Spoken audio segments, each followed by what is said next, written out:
So, there's an entire textbook called How to Lie with Statistics. And they say, our toilet paper lasts 10 times longer. Twice as long, actually. Because we use 2-ply rolls. And it's much bigger, right? But what you don't see is the fact that it's bigger because they're 2-ply rolls. It doesn't last twice as long. In fact, it actually goes twice as fast. But based on this picture, you would be like, ooh, that's a pretty nice little bar chart, right? Bar graph. Whether they use charts like this saying research shows that our profits are going up, they aren't explaining about how their cost of production is also going up just at a slower rate. They're not actually selling more, they're just not spending as much to make the same amount of sales. So they're kind of giving you some of the information, but not all of it, right? But they don't tell you that part.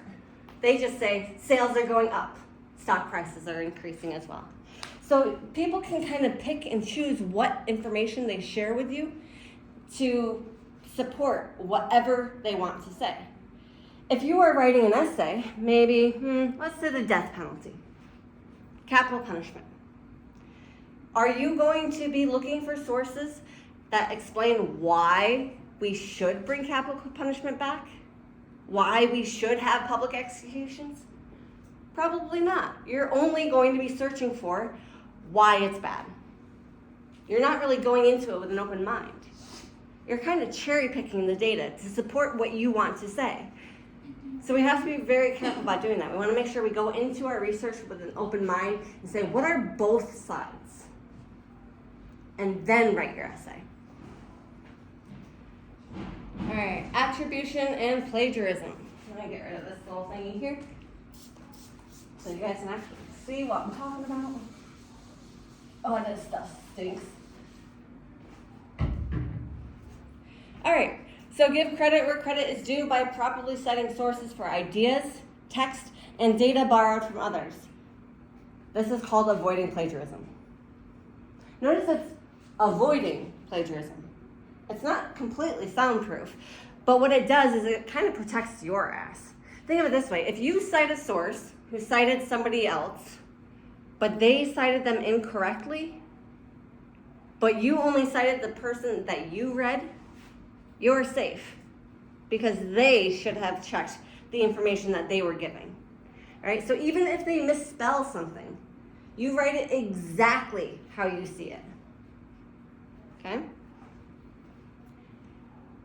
So transparency, disclose any potential bias or conflicts, kind of like the chocolate example that I gave. Hershey's did the study saying that chocolate is good for you. So should we actually believe that?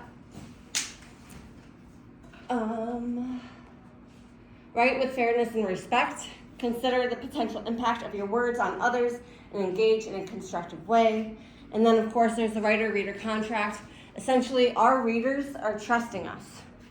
Whenever we write, we want to make sure that we have done due diligence, that we have checked the information, that we know we are giving them accurate information because they believe us. My dad was one of those people who said, if it's not in writing, it's not true, which in turn means if it's printed out on a piece of paper, he says that's fact. There is no ifs or buts about it. If it's written, printed in the newspaper, said on the news, it is 100% truth. But is it?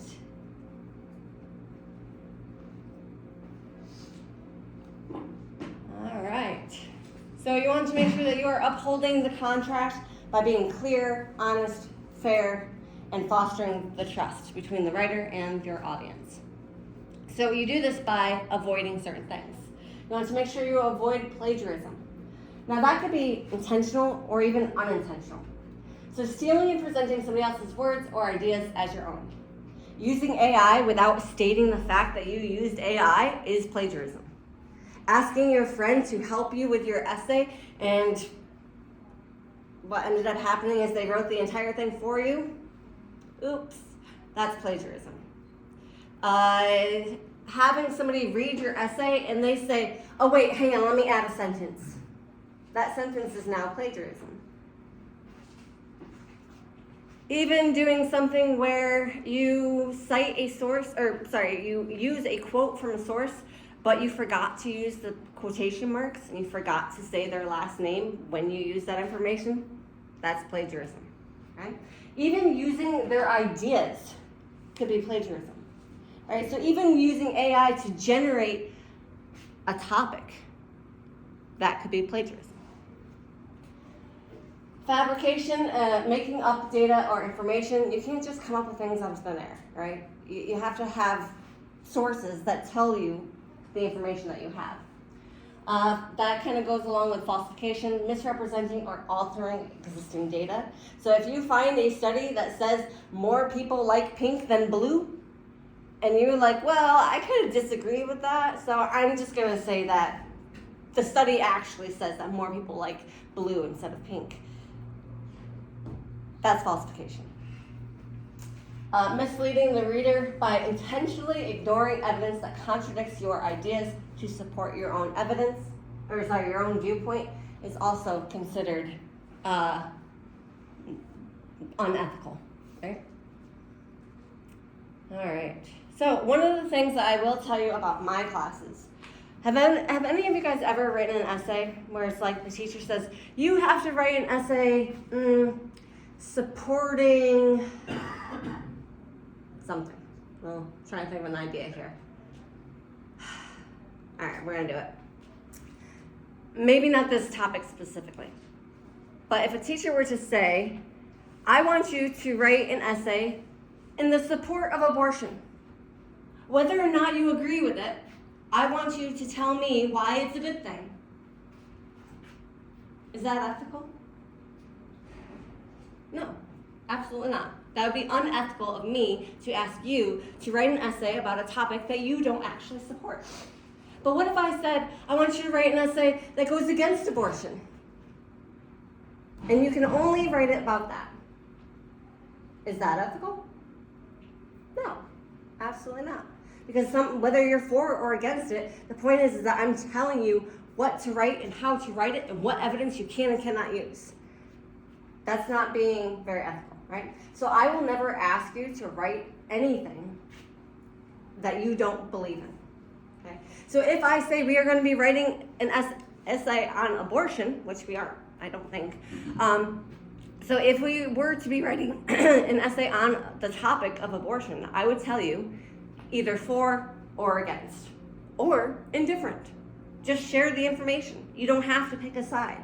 So do keep that in mind when we get into the research inquiry essay, that you don't have to pick a side. You could just be informational, or you could be persuasive. That will be up to you. I'm not going to tell you one way or the other, okay? All right, even with public speaking. So just now, you guys did public speaking. When you picked a spokesperson to speak on behalf of your group, that is public speaking, and that's why we're gonna go over this. So with public speaking, when you speak verbally, you wanna make sure you have the ethical ground rules as well. So you wanna make sure that you use integrity, only the truth, and you have to follow the 5 pillars of character.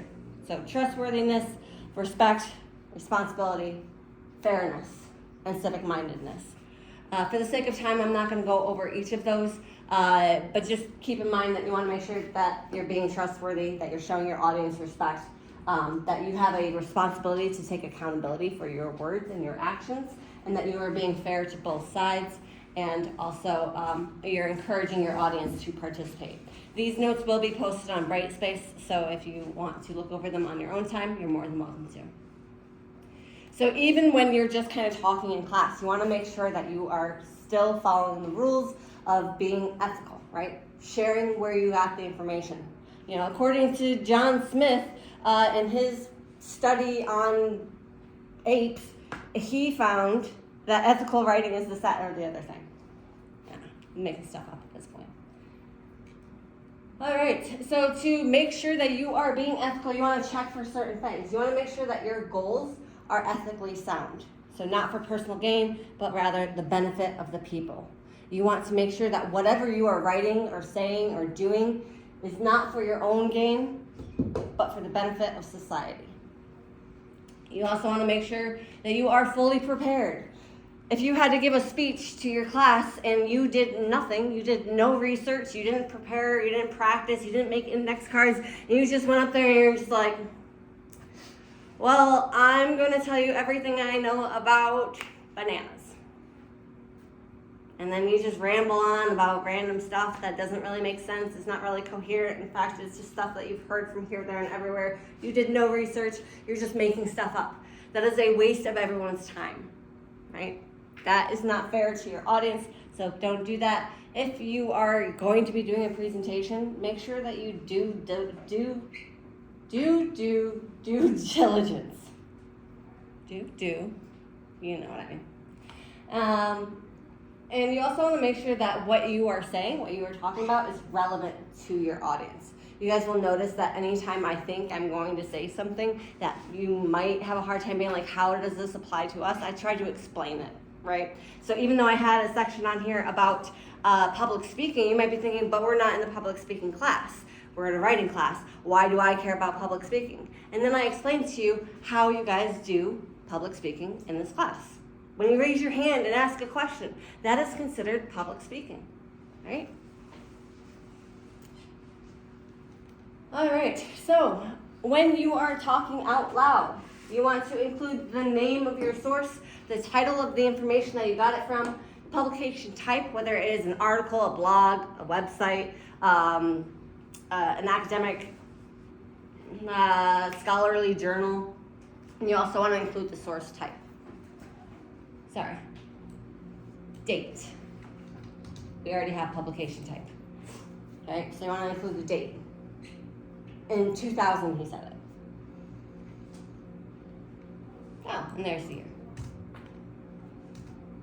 Okay. Do keep in mind that when you are writing, you do not need to have all of that information. You really only need this information on the works cited page. When you're actually writing, you'll only need the author's last name and page number, which we will talk about when we get into MLA citations. But not today. 10 is class end? 10? Yeah, we're not going to do that. Let's see. I'm going to have to kind of summarize a little bit. So, the AI summary that I found when I searched what is plagiarism. Plagiarism is using somebody else's words, ideas, or creation as your own without proper attribution or citation, which is a serious form of academic dishonesty, intellectual theft, and blah, blah, blah, blah, blah, blah, blah. We all know that plagiarism is using somebody else's words. But did you know that it's also their ideas and anything that they came up with? So whether you're using words, ideas, data and information, or any other forms, including design, art, music, or any creative input, you have to cite that information. So even if you do a PowerPoint slide presentation and you have music playing in the background, you have to cite that music that you used. Types of plagiarism include verbatim, paraphrasing. You can even plagiarize yourself. So if you wrote an essay in high school and then we're doing the exact same topic here in college, and you're like, oh, I'll just use that essay from high school. Guess what? You just plagiarized yourself, right? If you wrote a essay for my class and then you use it for somebody else's class, that would be self-plagiarism. And you can also have accidental plagiarism, which is when a writer unintentionally fails to cite a source or use quotation marks correctly. So even if you do it by accident, it can still be plagiarism. And as we know, consequences of plagiarism include academic penalties, professional repercussions, legal ramifications. You can literally get sued if you plagiarize. And you can avoid plagiarism by citing everything. It's always better to oversight than to undercite. Always give credit to the original authors. Use quotation marks for direct quotes and paraphrase your ideas. Use plagiarism checkers. There are massive amounts of them all over the place.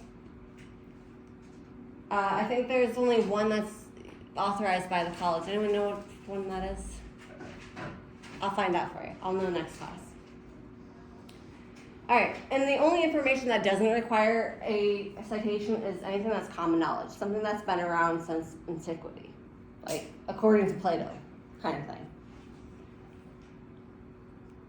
All right, so there is a source here. This is where the majority of my information is coming from. That is an active link, so when I post the lecture notes on Brightspace, you will actually be able to click that and read through this PowerPoint slide that has all of the information that I've been discussing.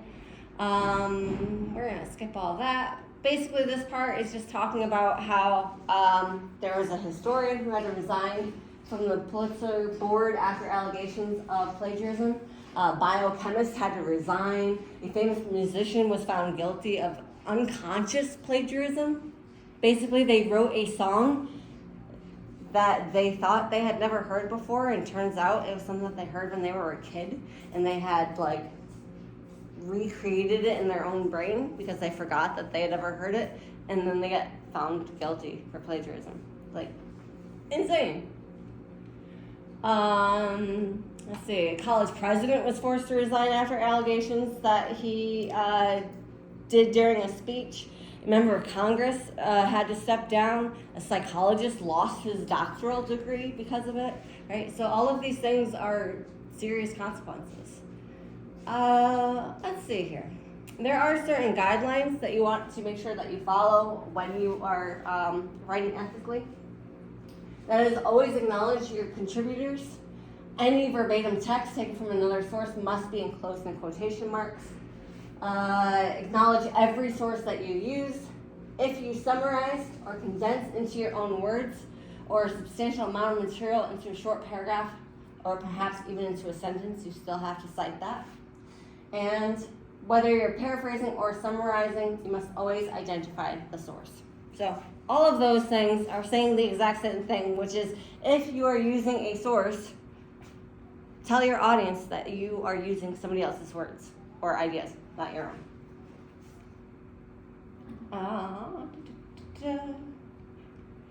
So, direct quote is anything that you are stating word for word. Okay? That is verbatim. You want to make sure that you use those quotation marks. To correct the misspellings, so if there is a misspelled word that you want to correct, you just use these little brackets here to make that a lowercase d instead of an uppercase d, or whatever was there.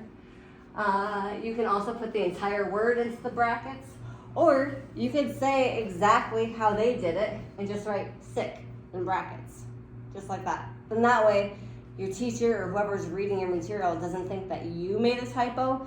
You're acknowledging the fact that the typo was already there. They were missing a D. You can either add it in or edit the whole word or just say sick. All right, if you are using a block quote, anything longer than 4 lines of a quote needs to be in a block quote, right? So that looks different. If you're writing your essay and it's double spaced and it looks all nice, when you switch over to a block quote, you need to make sure that you say, according to, and then the title, the whole title, and then the author, and then the colon. Then you change the margins to come in. It's now single spaced. You have the whole quote. And then it goes back into your sentence, back into your essay using the double spaced. So the reason for this is that it kind of tells your audience, hey, this quote goes on for a really long time, and none of this is my words. Somebody else's words, right? But also, this is kind of why I tell you guys, if you're going to use a quote, try to shoot for anything less than 4 lines. So 4 lines or less. You could use ellipses, that ... to shorten the quotes. You could say, break up the quote and say, Johnson says the sky is blue, and then he goes on to say oceans are blue as well, right? So it kind of breaks up the quote with your own words in the middle of it. That helps to shorten it up. So I usually tell you guys how to do it, but I also tell you guys how to avoid it, okay? All right, let's see. So citing a source within a source. You want to make sure that you cite both, but attribute the information to the source that you read. So, according to Rogue, Sandler asserts, right? So, Rogue is who I read, and Sandler is who Rogue is citing, which means this right here was said by Sandler, but we read Rogue. So you kind of share both informations.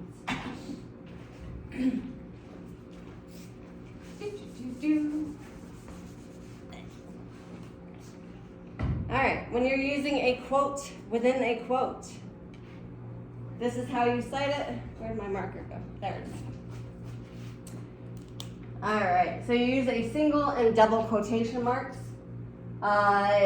So Rogue quotes Colin by stating, here is where Rogue's quotes are. So you are quoting Rogue, and Colin uses the single marks. So within the source that we read, this would be doubled. But when we use it, we change it to a single, which means you then have 3 quotation marks to indicate Colin said this, according to Roeg. All right. Again, all of these notes will be posted on Brightspace, so if ever you come across this instance again, feel free to refer back to these lecture notes, or you can ask me. I'd be happy to tell you. I do cover this because it is something that comes up pretty frequently within 101, not so much in 100. And yeah, that's good enough, I guess. So essentially, you just want to make sure that you are citing information to the best of your ability. If ever you don't know how to cite something, ask me. I'll probably be able to tell you. We will have an entire lecture talking about MLA format. Actually, I already have one recorded, so I'll just be showing you the video. And so do keep in mind that we will be using outside sources in a lot of the stuff that we do in this class. You will have to make sure that you do the citations accurately within the text. You will also need to make sure that you can do a work cited properly. And we'll actually have practice with that for our first essay, which we will be starting very, very soon. Next class, we'll actually start the brainstorming for our very first essay. So get ready to rock pretty soon. On that note, I'm going to let you guys go. So have a great day.